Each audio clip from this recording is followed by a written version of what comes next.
The Moore Show is supported by Mindscape, Paranormal and UFO Matrix magazines. Available for download on all major digital platforms. If you like what you watch, then don't forget to follow us on Facebook and Twitter for the latest updates on The Moore Show. Remember to subscribe to our YouTube channel for new weekly television and radio shows. The Moore Show is in partnership with Ozark Mountain Publishing, taking readers beyond the unexplained.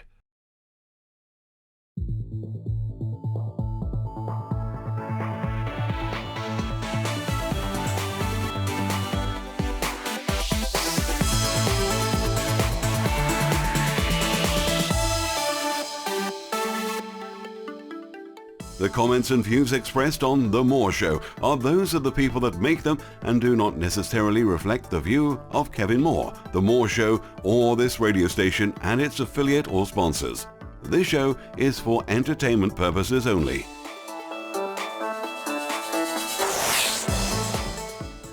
Broadcasting from the UK and across the world on TV, radio and online. I bid you all good morning, good afternoon, good evening, wherever you may be in all the world's time zones. This is The Moore Show, and I'm your host, Kevin Moore. For the next hour, I'll be covering subjects that will open up your mind and provide you with information you may have never heard before. On today's show, I'm about to be joined by my guest, David Christopher, who is an award-winning author and teacher of The New Story. A story that integrates the science of the 20th and 21st centuries with a spiritual sensibility towards the creation of the universe. He became intrigued with the story over 15 years ago, but as he dove deeper into this new worldview, he felt something was missing. He missed the poetry. This led him to write The Holy Universe, a new story of creation for the heart, soul, and spirit. David brings to life the scientific study of the universe, transforming it into a lyrical narrative of the story of creation. Now, David left behind a corporate and airline career and has pursued his passion for exploring the answers to humanity's questions about our place in the universe, bringing forth this new story for our turbulent times. The Holy Universe came to David as a fictional dialogue between a speaker and his sage, as they go through the unfolding of the universe from the beginning of all beginnings to the creation of the earth and the emergence of human beings, all the way to our present-day crisis, spurring humanity to what the sage calls the great transformation, the erroneous global changes we are now facing as a species. David Christopher, welcome to the show. Thank you so much, Kevin. Thanks for your invitation. It's great to have you on. And what led you to write your latest book then? Well, what it is I was really hungry for a story. I had left behind my the religion that I grew up with, which was in the Episcopalian Church. The Church of England is what we call it, Episcopalian over here in the States, as you probably know. And I really just found myself unable to really reconcile with the literal interpretation of the scriptures. So I wandered away from it, as many folks have done, and really didn't have a story that fed my soul. The scientific story that I was given also really was, it's sort of like in this particular book, there's a character called the Sage, and the Sage calls it the big dumb rock theory. And that's the theory that it's all this meaningless universe and there really is nothing behind here. You just have to make the best of it as you can with that meaninglessness. And I really wanted something more than that when, well, let me back up. Then I found out about this new cosmology, the latest that's coming out in science, the discovery that we have billions of galaxies around us, and all this wonderful science coming in that says, you know what, the universe is acting like as in a very mysteriously creative and intelligent way. And I loved that scientific story, but I really missed what I grew up with. I missed the sound of the scripture, the sound and the cadence of the scriptures, and that lyricism of the liturgy. It was missing in my life. And so, as audacious as it sounds, I decided, well, I'm going to go ahead and write that story. using all the science that we've collected in the past few centuries, especially in the past couple centuries, and using that to inform this more lyrical and poetic telling of the story of creation. I mean, had you read much sort of spiritual text prior to, writing this book? Well, I was certainly familiar with the King James Bible, and I love the sound of the King James Bible, and that is what I grew up with. And that's what I wanted to hear. I heard this academic telling of this story, almost some people call it the day language, the language of logic and analysis, telling about how we all came from one singularity from the Big Bang 13.8 billion years ago. And this amazing coincidences that have happened ever since then to create the perfect conditions to create life and then have humanity emerge from that life here on Earth. And so I had read a lot of that, and I was familiar with the King James Bible and other spiritual texts, but nothing really. I would kind of label myself the spiritual but not religious person, more for a lack of a better term at the time. I really didn't know what I believed in. I had a passing familiarity with Zen, a passing familiarity with some of the Hindu scriptures, and of course the Abrahamic religions. But nothing, I'm not a scholar of those. What I really dove into was really taking this science, this new story it's being called, and really translating it into a much more poetic way into a much more poetic format. Right. Okay. I've read the book briefly, found it fascinating. What would you say is the sort of summary of the book, just before we go into it then? Oh, sure. It's a story between a seeker and a sage. It's a dialogue between two people. And the seeker and the sage tell the story. It's a story within a story. So within their dialogues, this story of the universe comes out. And then the story, the second part of the book talks about, well, so what? What can this evolutionary story teach us about how we are to move through the crises of our age, the ecological crises that we're facing, the spiritual crises that we're facing, the social justice crises that we're facing globally?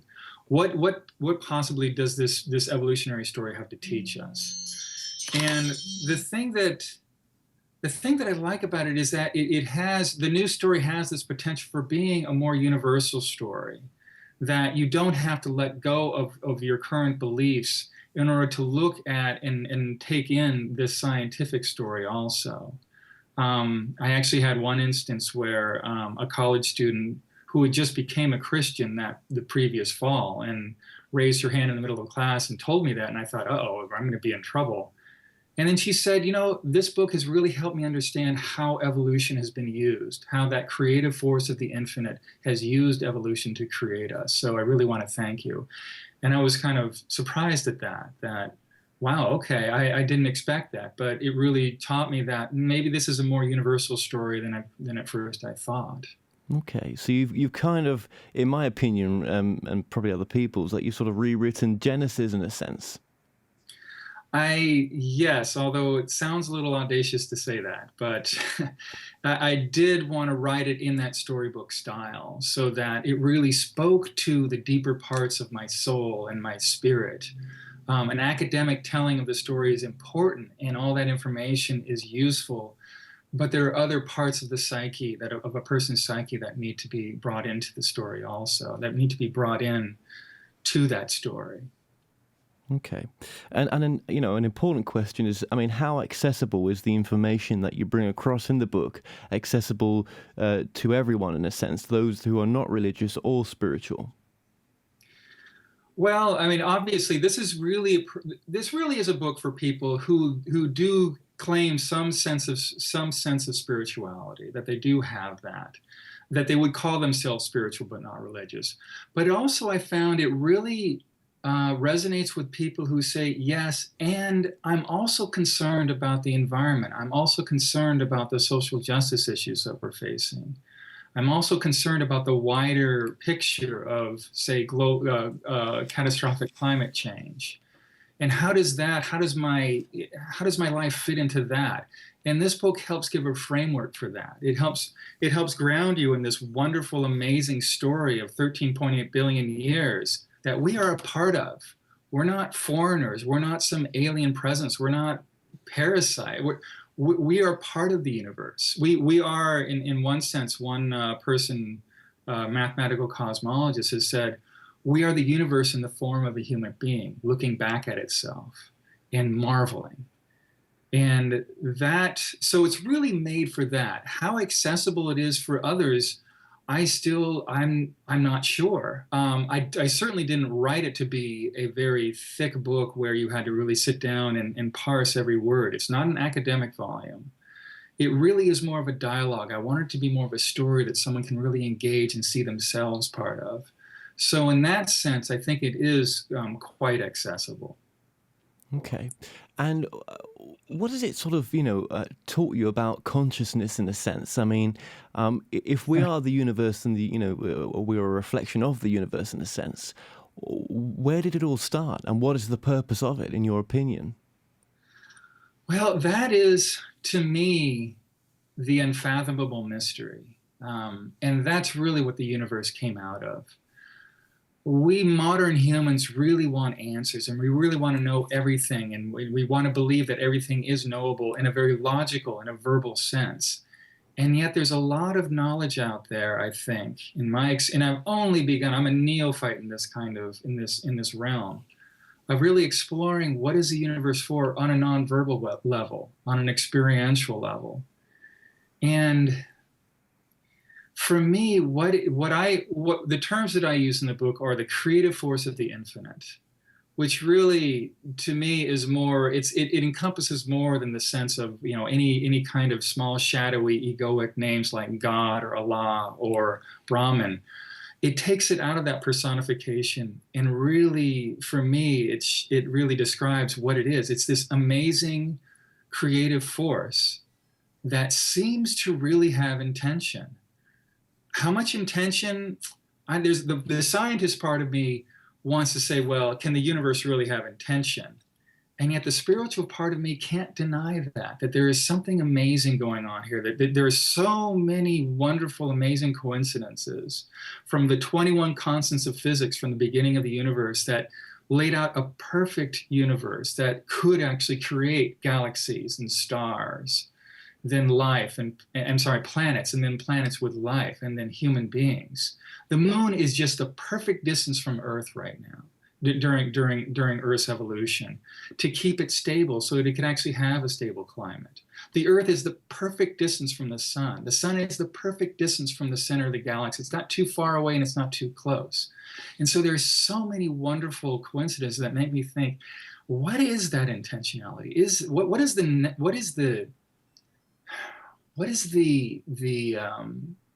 sense of that intentionality? I don't know.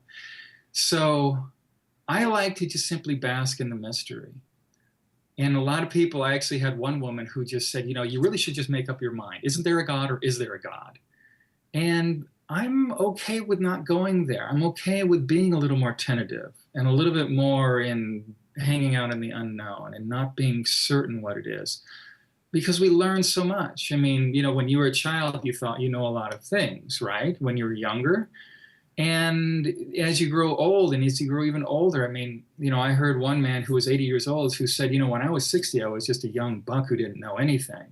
So we learn more, both personally and collectively. And I think that tentativeness, that sense of humility, is an important thing for us to develop, not just personally, but also collectively too. It's that certainty, in my opinion, it's that certainty that has this tendency to get us into trouble with one another. So obviously, with the crises that are happening in the world right now and the changes that are taking place, is this what sort of, drew you to write the book now? The book specifically came out of an organization called the Pachamama Alliance. And let me explain that for a bit. Their work they're essentially a rainforest preservation organization. And their work in the South is helping indigenous peoples protect their lands from oil development. And their work in the North is to change the story, to change what they say the dream of modern mind. And that the sage in the book outlines three minds: ancient mind, modern mind, and the emerging planetary mind. So the book came out of that because I was so enamored. There's one piece of that symposium that talks about the new story, this new scientific story that's been coming out in the past generation or so. And I really loved that, and I really wanted to see more of that. So that's why I brought it in. And also there's some wonderful examples that they offer as far as wonderful metaphors that we can use to really describe that maybe this is what we're going through, and maybe this is why we're facing the crises that we're facing. So yeah, certainly there was a sense of, here's a story that might help us through these times. So that certainly was there as I was writing the book, as I was creating it. And would you say as well that the crises that we're sort of going through right now as well, could be a way for man to reflect upon himself? This could be, this could be a good thing in a sense. Exactly. I mean, it actually says on the back cover why these crises might be the best thing that ever happened to humanity. I mean, there's one particular part in the book where it talks about the emergence of what the sage calls the web of life, when life forms on Earth. And at a certain point, life created photosynthesis in response to a crisis of not having enough food to feed itself. And photosynthesis was another way of sourcing an energy source from the sun, using the sun to break apart water and to break apart water and air and use them in ways of use them to create sources of energy for itself, these little beings, little bacteria. So, and I'll just read this one particular piece. For as the beings who seized starlight to strip apart water and air became stronger and multiplied, they gave off oxygen, a vile and poisonous fire that slowly spread and turned the color of the sky an ominous, deadly blue. For this oxygen, this poison, destroyed the wastes of one that might have been food for others, rendered inedible the flesh of earth, even penetrated the beings and killed them. Oxygen wrought havoc across earth. It destroyed swarms of the tiny beings, their food, and their colonies of life. So what happened was, about 3 billion years ago or so, life figured out how to use sunlight to create the process of photosynthesis, but in doing so, it created oxygen, which at that time was a poison.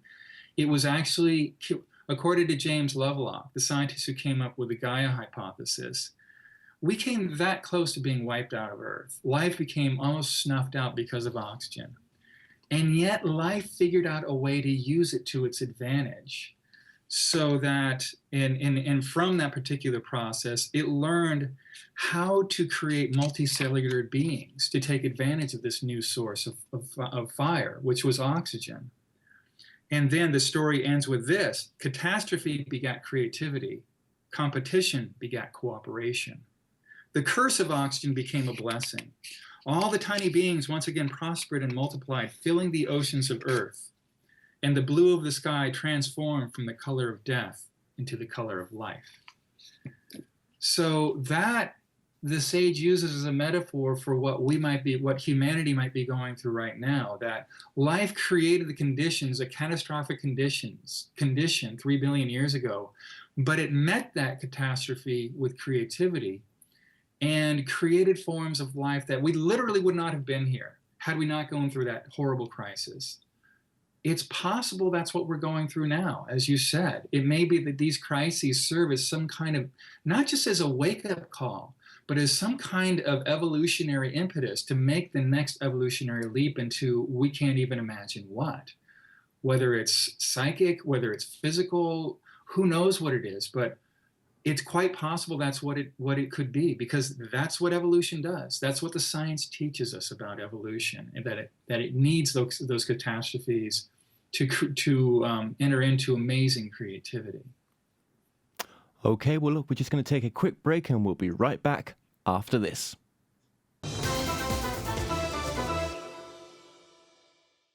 The More Show is supported by Mindscape, Paranormal and UFO Matrix magazines, available for download on all major digital platforms. Visit themoreshow.co.uk/shop to purchase products and services from your favourite past guests. If you're new to this site, you can also catch up on the previous television and radio shows through YouTube and the More Show website. The More Show is in partnership with Ozark Mountain Publishing, taking readers beyond the unexplained.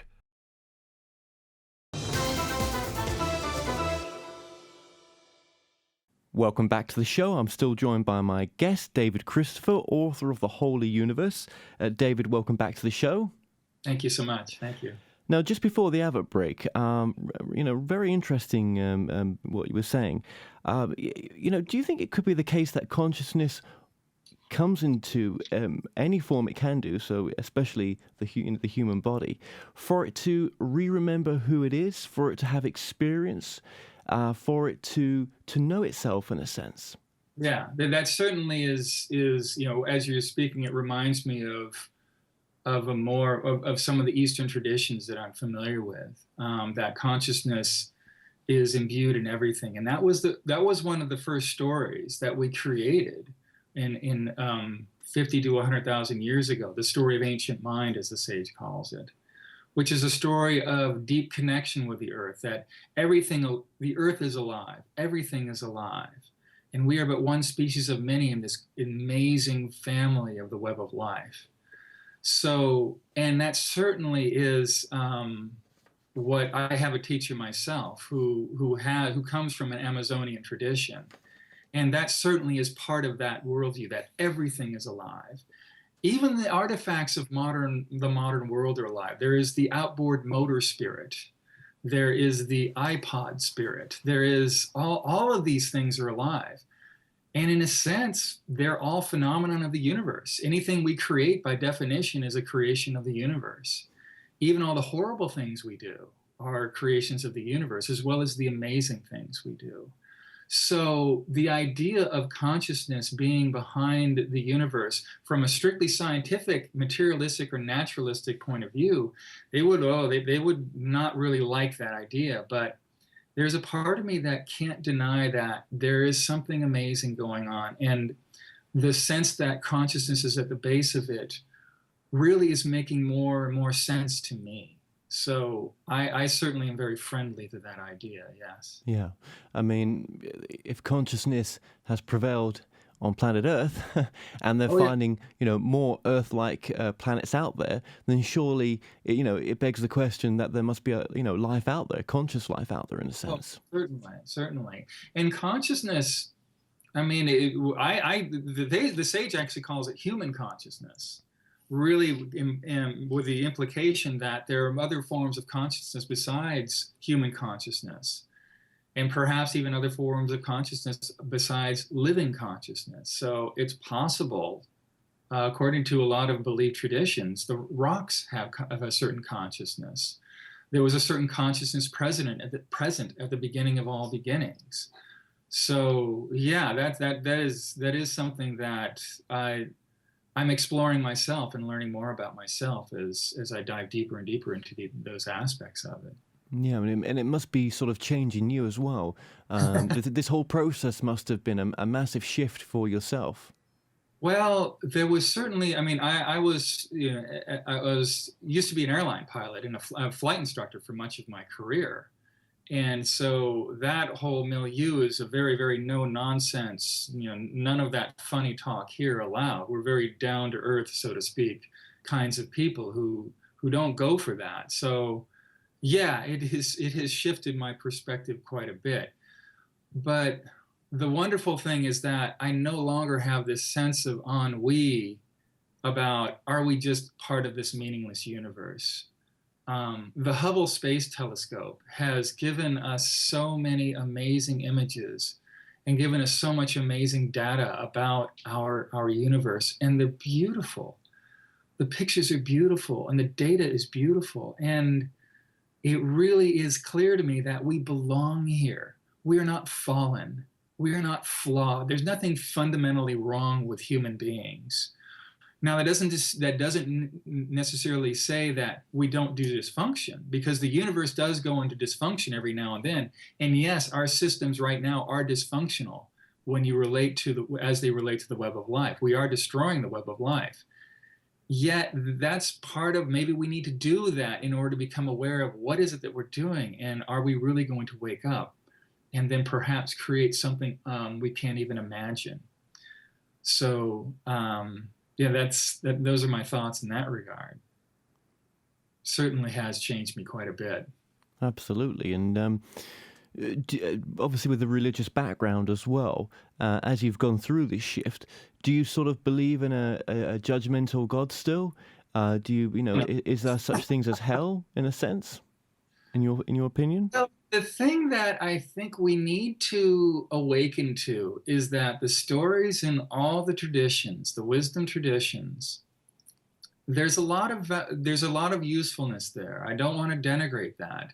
But we have made up stories about these books, about the Quran, about the Bible, about the Bhagavad Gita, about all those holy books. All of them arose in a modern mind worldview. These are not indigenous perspectives. These are perspectives that are of modern mind. And the basic story of modern mind is we are separate. We're separate from each other. We're separate from the web of life. We're separate from the cosmos. And this particular system is the way to get back to connection with that. So it's something that we need to recognize that we created these myths, and we created the stories around these myths. Not that they don't have value, but the literal interpretation, I think we're really doing ourselves a disservice by imagining that the creative force of the infinite is narrowed down to a small egoic being that is judging us every second and will judge us after we die. There's some value in the metaphor, but to take it literally is, I think, not only damaging, it's dangerous. You can see what it's causing us. A lot of the pain that we're going through is, in collectively, is due largely to fundamentalist stories about this is the way it is. There's not a lot of humility. There's not a lot of tentativeness in those stories that are driving that violence. But again, they'll say that they found truth in these teachings, that they've that there are answers, and some of the subjects that we're talking about now, there are no answers. It's quite possible there are no answers that are literal. Maybe the answers are something that are, I have two thoughts about that. Maybe those answers are something to be experienced rather than talked about. And the other thing too is that one can say that this is the book that is the truth, and there is no book that has the truth. The question is, well, who told you that? Who told you that this particular book has the truth in it? Because I can find all kinds of other books and all kinds of other truths with people who are just as adamant that those books and those truths are the only way and the only way of looking. And it's powerful stuff. We want that. We crave that somehow. And maybe in these times where it's really frightening, we want that even more. So I would listen as best I can, but there's a part that says that there is some value in having a little bit of tentativeness about your belief. Otherwise, you just simply close down, and it's quite possible it will lead to a catastrophe. There's no guarantee that we're going to make ourselves or make it through this great transformation that we're going through. And I think that it's this awakening of this new awakening of consciousness, which the sage calls planetary mind, and that's borrowed from Pierre Teilhard de Chardin, who talks about a planetary mind. And maybe this is just part of the growing pains that we need to go through to get there. Well, yeah, I mean, sometimes it's easier to be told what to think, and I think my understanding of spirituality is that it's a different understanding for everyone else. And it should be an understanding potentially for myself that, you make you make up not your own, well, yeah, you make up your own truth in a sense. You go with what feels right for yourself. Well, it may be that it's more based on experience rather than just making up a story. Although we can't really help but make up a story. I think the power would come from, yes, this is a story that I'm creating, but remaining aware that it is indeed only a story, and that stories, by definition, while they offer guidance and are useful tools, are also something to be held lightly, and they're to be allowed to evolve themselves. So I'm not an absolute relativist where anything goes. I mean, I would have a serious problem with the rise of, say, National Socialism again. No, I suppose Things- what I meant is that as long as it's not hurting anybody else, in a sense, whatever you do or whatever you believe in, as long as it's not knowingly harming someone else. Yeah, it's a tough one. Because how far do you extend that someone? I mean, I'm not a vegetarian, but I'm very sympathetic to the argument of, well, aren't the animals that we eat sentient beings? And there's a part of me that Yeah. feels, oh my goodness, there is some truth there. So it's really astonishing that we are in this universe that has, as one of its essences, creation and destruction. That you have to have both. You have to have, life is suffering, as the Buddha is supposed to have said. And it's not that we then try and transcend it or get rid of it. Life is suffering. We can't be alive without suffering. That's one of the fundamental mysteries of the universe, is that violence is a part of the picture. And coming to terms with that is an enormous spiritual challenge. I'm still working on that particular challenge of how do you make sense of that, especially since we have such a deep sense of fairness that's really written deeply into our makeup, our psyches, and our genetic makeup. We have this fairness, and yet we have this paradoxical unfairness of the universe. Well, the thing is, maybe where our consciousness comes from, the true us, in a sense, the eternal part of ourselves, maybe to incarnate onto planet Earth is pretty much like coming down to a nursery, in a sense. It can be pretty tough, and there's other places where consciousness can go to get experiences, but potentially maybe this coming to planet Earth is of great value. It's possible, although I think I don't remember the name of your last guest, but they were saying that this is a more advanced course here on Earth. That there's a lot of, the what they say, the weak ones are going somewhere else. They didn't make it into the cut. So everyone here on the planet really is here for this particular moment in the universe's history, to see what can we create here. That's also a possibility too. It's fascinating stuff. Yeah. It's fascinating. I mean, you mentioned just previous about if we just see ourselves as all connected, coming from a oneness state, in a sense, that would you feel that the planet could change overnight, in a sense, if we just saw ourselves as being family, in essence? Well, geologically, yes, we don't have much choice. I mean, the ball is already rolling, and the changes of the Great Transformation, and that's a term that I use in the book that the sage uses, that they're upon us. So geologically speaking, it's going to be an instant. Whether or not it happens within a month or a week or a day, it may be a lifetime, who knows? But what we do now really will have effects that will last for centuries, for many, many generations. How we handle ourselves today and what we do today will have astonishing effects, and deep, deep and lasting effects. So we'll see what we create. Well, what would you say are some of the steps then that are maybe mentioned in the book to sort of remember who we may be, in a sense, to come from that oneness space? Well, the second part of the book talks about the journey through the Great Transformation. And by the way, at some point it would be nice I'd love to read that very first story that the sage tells the seeker about the creation of the universe. If we have time, I'd Oh love to yeah, do after the advert break, let's do that, definitely. that. So, and all right, I'm sorry, I lost the question. Where we were going to talk about what are the steps? Yeah, to sort of remember the oneness that's between us all. That, to me, is one of the vital things for us to get for ourselves and to take out into the world. And it's a much more difficult problem, if you want to call it a problem or a challenge, because it's not okay to talk like that in polite society yet.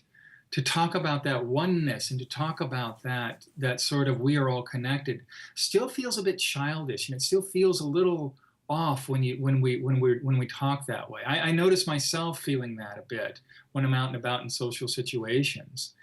And yet still that does need to come into our consciousness.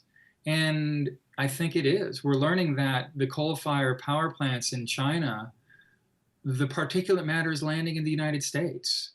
There is nowhere on Earth that doesn't have some form of industrialized pollution within it. The web of life flows throughout the entire biosphere. So there are some very, very clear connections between all aspects of the web of life. You pull on one strand of the web and the entire thing moves. And we are starting to realize that. And we also, and the hopeful thing to me is that science is beginning to recognize that. There are scientists who begin to realize that we only have a small part of the picture. And we might do well to not see ourselves in these little silos of just geology and then just geomorphology and just atmospheric science, that they all affect one another. These are different lenses of looking at the same diamond. So yeah. I think the steps that we need to take, one, are to realize that what we do has lasting importance. And that there are things, and that we have a lot of power. We have a lot of political power. In the United States, there are two particular things that I talk about, and I wouldn't be surprised if there are similar things happening in the UK. Probably not for the Citizens Climate Lobby. Outside of the US, everyone else is more or less convinced that yes, climate change is an issue. We still are we're lagging behind in that regard. But there is a nonprofit organization that is very slowly and gently but firmly changing the conversation in the halls of Congress, in the back rooms, not out front. You're not going to hear them talk about it out front, but they are talking with the representatives, and they're looking at making that lasting change, in that lasting shift in climate change is a problem, and we need to deal with it.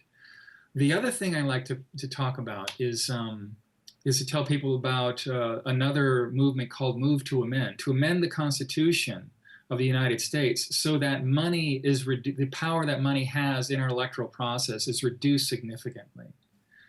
So those are organizations that people here, I suggest, if you don't know what else to do, go for those. Now, in Europe, especially in the UK, there's the Transition Towns effort. I don't know if you're familiar with that, down in Totnes. It was founded there, where they have seen and seen the science that says we're running out of fossil fuels. Maybe not next year, maybe not next decade, but we're going to transition from a fossil-based economy to another economy. Let's make that transition a little bit more intelligent if we can. So the Transition Town movement is another place to go to do something to bring forth what the sage calls the planetary mind. So that's what you can do collectively. The next steps, as far as individually, are steps that really are probably not news to a lot of your listeners and a lot of your viewers.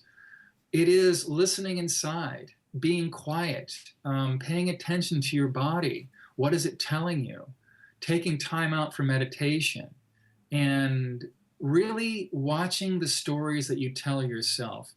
One particular thing I can read is from a piece that I wrote a while back called Mind Your Story. Well, just before we do that, let's just quickly take an advert break, and we'll be right back after this.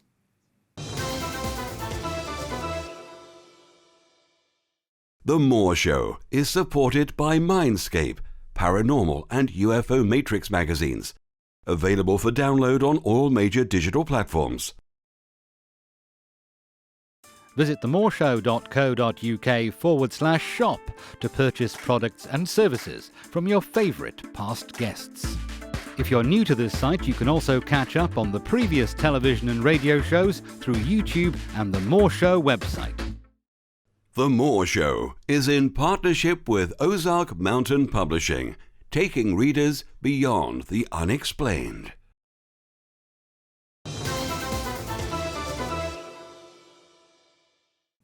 Welcome back to the show. I'm still joined by my guest, David Christopher. David, welcome back to the show. Thank you so much. Yes, just before the advert break there, you were just going to read a passage as well. Please go ahead.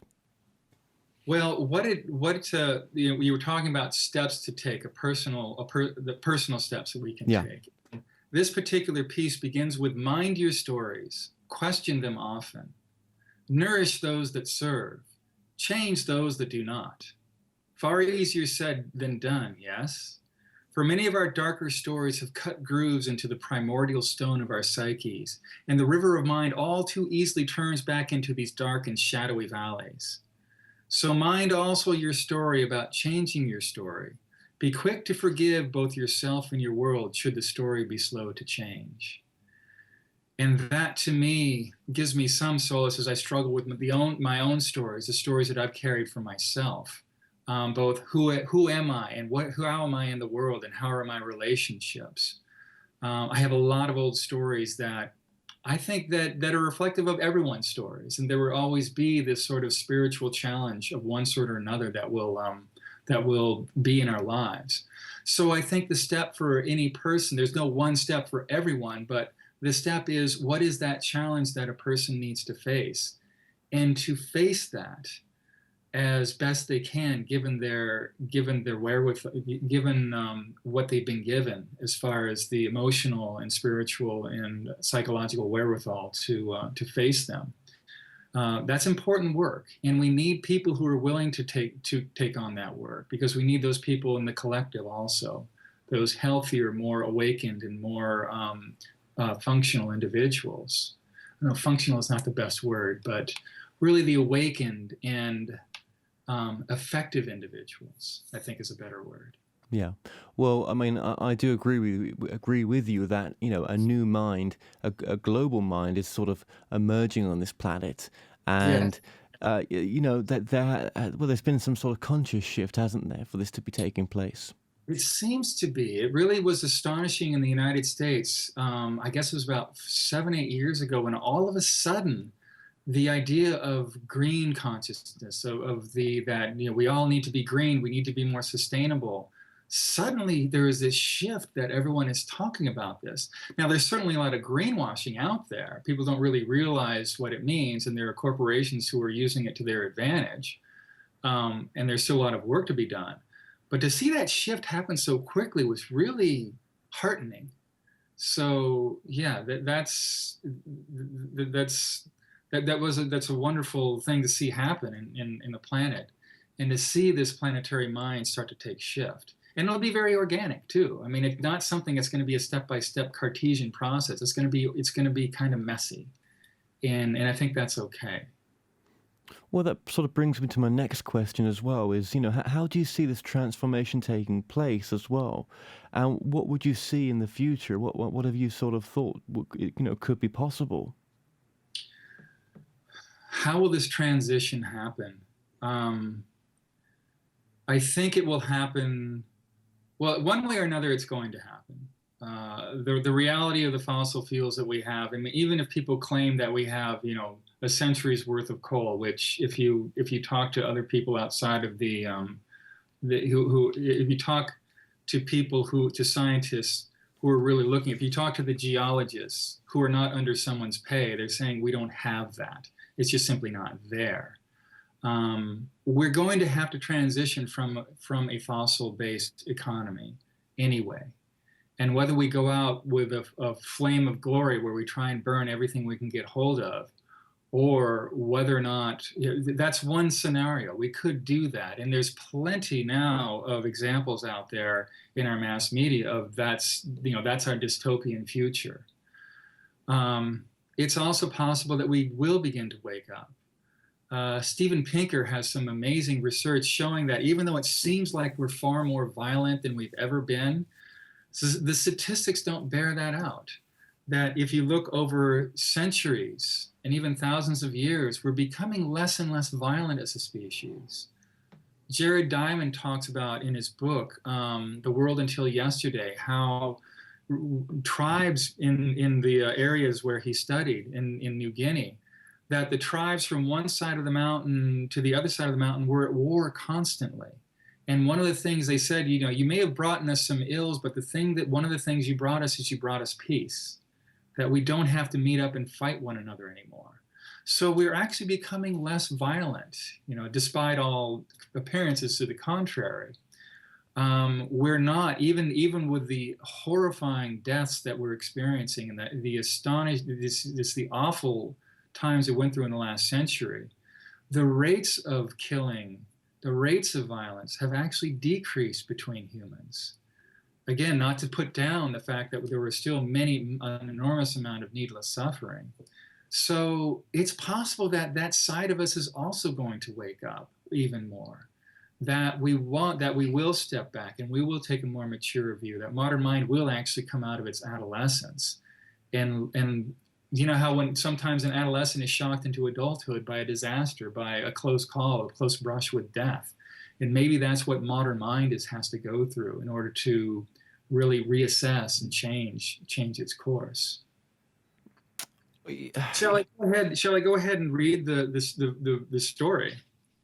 Yes, if you go ahead now and read the story, that'd be fantastic. Thank you. So what this is that this is towards the beginning of the book, and the sage tells the seeker, part of your problem is that you don't have a story. You don't have a foundational story upon which to base your personal stories. So why don't we start with the biggest story of all? We're going to go back 13.8 billion years, and we're going to start with the creation of the cosmos. It was the beginning of all beginnings. It was a time of no time, for time did not exist. A place of no place, for space did not exist. It was a beginning like no other, for there was no before. There was no time, there was no place. There was only the infinite and the unfathomable mystery. And the unfathomable mystery was all that was to be. And all that was to be was small, smaller than the tiniest particle, in the tiniest atom, in the tiniest dream. Although there was nowhere from which to see how small all that was to be was, for there was no outside and no inside. No here and no there, no now and no then, no darkness and no light. There was nothing save a whisper of what might be, an infinitesimal, indescribable, unfathomable mystery. And out of the unfathomable mystery, the infinite called forth to itself. It called forth space. It called forth time. It called forth being. And in that ecstatic instant, the universe slammed exploding outward into existence with all the jubilant and breathtaking beauty, brightness, energy, violence, power, and glory of a trillion newborn stars. It was a perfect explosion. 1/trillionth of a second slower, and the universe would collapse back into itself, unfulfilled. 1/trillionth of a second faster, and the universe would spin out, dissipating into nothingness, never to create galaxies, stars, planets, life, nor us. A perfect explosion. And in the instance of this perfect explosion, the infinite began a brilliant and fierce cycle of gloriously creating, violently destroying, and gloriously creating once more, as if it knew what it was doing. So that's the beginning of the story that the sage starts to tell the seeker. And if people want to see the rest of it, by the way, I do have it up on the website. If people want to see the whole excerpt and even download the entire chapter, that's available for anyone who wants it. Okay, that's And yeah. go ahead. No, go ahead, please.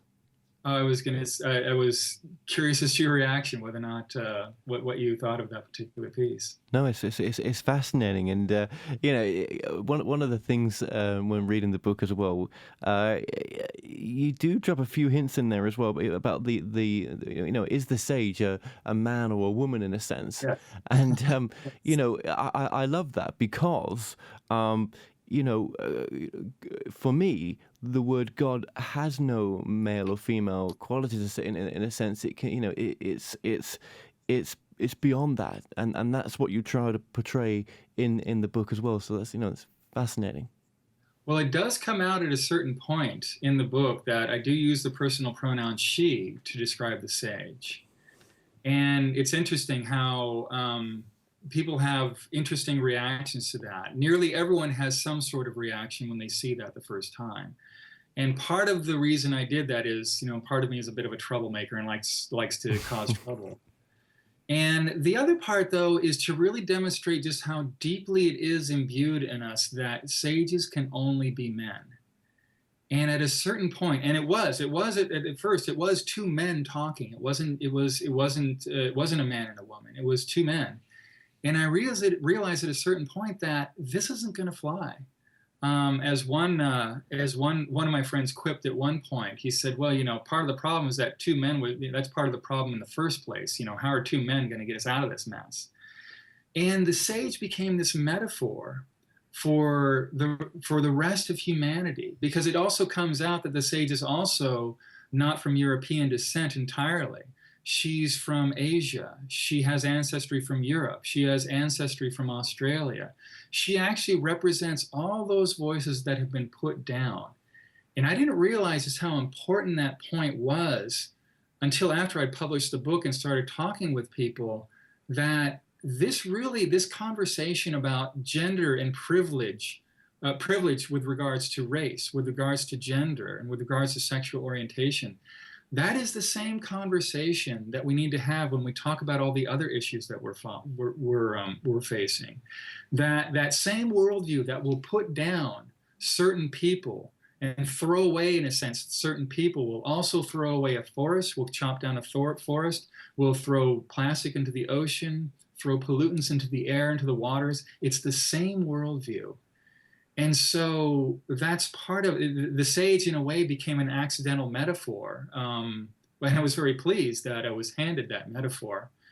That this is a person, these are the voices, not just women per se, but the feminine within all of us. And the voices that have been put down, those voices need to be heard too. So that's part of what I enjoy talking about when I say I do presentations, when I do workshops, is we talk about, well, who did you see and why when you first heard me talking about a sage and a seeker? I wouldn't be surprised if some of the listeners have the same experience, that, oh, you've been talking about a sage, and I thought I was picturing in my mind a man. So it's interesting that you bring that point up. Thank you. One of the interesting points of the book as well is because it's written in a sort of lyrical sense. I found it so unusual to begin with, but actually once you get into it, it made reading it so very enjoyable as well. Did you initially set out to write the book like that, in a sense? I thought there was no way I'd be able to get away with it. I did. Let me remember. No, yes, I did. I did start formatting it as I was writing it. I would handwrite it out, and then after I would handwrite it out, I would go ahead and type it into the computer. And as I typed it in the computer, I would format it in the way that you're talking about. It looks more like a dialogue. Yeah. It looks more like a script or poetry than it does just a straight text that you would expect in a typical book. Then let me ask you as well: was this from you or through you? This was written. Yeah, airline pilots don't typically do these kinds of things. Well, my teacher said both. He essentially says, yes, this is your book, and Spirit wrote it. it's one of those kind of Zen koan kinds of things that it's really hard to claim copyright and intellectual, like, this is my book, even though there's that egoic part that everyone has that sort of impetus. There's a part of me that recognizes that, yes, I was there in a sense helping to craft the words on the page. But that last piece that I read, I very much had the feeling of setting the pencil down and looking around at this. I was actually in this room and thinking, where did this come from? Because I don't really, I don't identify. I hadn't at the time. I really had identified as a writer. I was just using writing as a way to put forth a story that I wanted to hear. I wanted to see this in the world, so I decided to write it out. So yeah, that's an interesting observation you made. It's part of what happened. Is that I don't think it's quite of me, really. Okay, and what would you say is the most important message in this book? I mean, I'm sure there's many, but what stands out to yourself? The one message that I want people to, I wanted to give a framework for people to understand, how could we have possibly gotten ourselves into this predicament, which is far too small a word for what we've gotten ourselves into. What could have led us to this? So this story talks about, we are connected to the cosmos. We belong here. We're not just a product. We're an integral expression of this vast creative intelligence, this creative force of the infinite. And even science now agrees with this, that we come from the same collective source, mysterious, seemingly intelligent collective force. And our actions have consequences. So what we do now is vital. And our current story of separation needs to come back to a story of connection and a story of responsibility. So just as the caterpillar thinks its whole universe is a tree, perhaps what we're facing now is that we're going to go through a metamorphosis, that when the caterpillar merges into the butterfly, it has no idea the thousands of miles it might travel when it metamorphosizes into a butterfly. That may be what we're not facing, but what we're being called to, and perhaps being called into the most meaningful lives we could possibly have ever imagined. So that's the challenge, and I use that advisedly. It is a challenge, but it's also the invitation too. So that's something of a summary of what I'd like to leave you with. Okay, and how can people find out more information about yourself as well? Well, it's very easy. This www.theholyuniverse, that's spelled HOLY, www.theholyuniverse.com. There's information about the book. There's information about what I'm putting together called the New Story Cafe, which is a place where people can come and talk about the book, and they can also meet others. Really, it's a gathering place for other people to meet others of like mind, so they don't feel alone in the world. They can also find out about ordering the book. In the UK, I believe it is available through Amazon UK, so it's also should be available there too, if people are interested in that. Okay, well, we'll put a link on the screen for that. And David Christopher, thank you so much for joining us today. Oh, you're welcome. Thank you so much. I've enjoyed it. Well, we've come to an end on tonight's show. Don't forget that you can listen and watch all our past interviews on The More Show's official YouTube channel. Remember to subscribe to our YouTube channel for new daily shows. You may also find out more on all past and upcoming guests on the show via themoreshow.co.uk, and do like us on Facebook and Twitter for the latest updates. So until next time, be safe.